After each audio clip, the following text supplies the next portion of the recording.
धणीअ जी गत धणी जाने सुभाणे अलाए छा थींदो।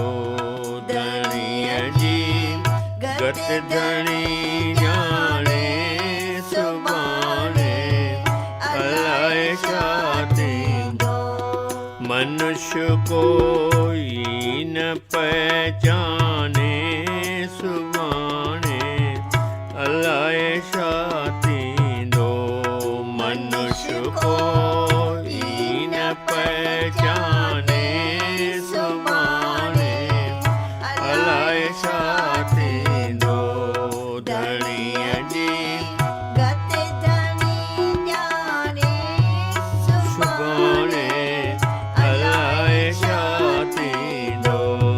धणीअ जी गत धणी जाने सुभाणे अलाए छा थींदो।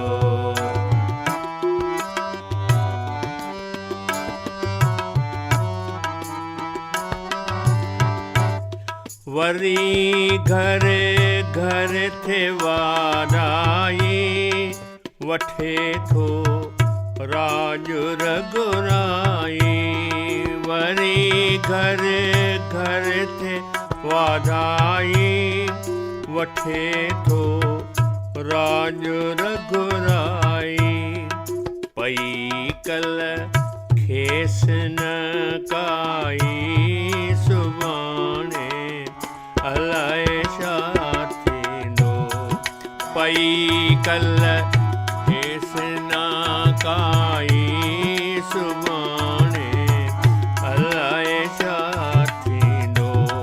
धणीअ जी गत धणी जाने सुभाणे अलाए छा थींदो। धणीअ जी गत धणी जाने सुभाणे अलाए छा थींदो।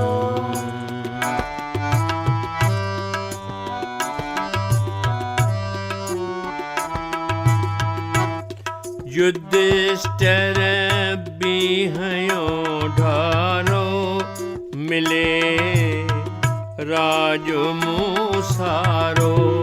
युधिष्ठिर बीहयो ढारो मिले राज मूसारो। वयो बनवास वेचारो सुभाणे अलाए छा थींदो। वयो बनवास वेचारो सुभाणे अलाए छा थींदो। धणीअ जी गत धणी जाने सुभाणे अलाए छा थींदो। धणीअ जी गत धणी जाने सुभाणे अलाए छा थींदो।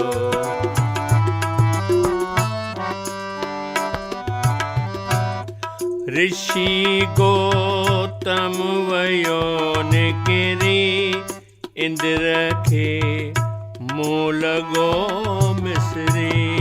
ऋषि गौतम वयो निकिरी इंद्र खे मुंहुं लॻो मिसरी।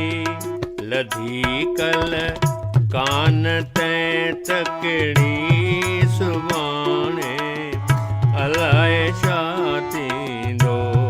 लधी कल कान तैं तकड़ी सुभाणे अलाए छा थींदो। धणीअ जी गत धणी जाने सुभाणे अलाए छा थींदो। धणीअ जी गत धणी जाने सुभाणे अलाए छा थींदो।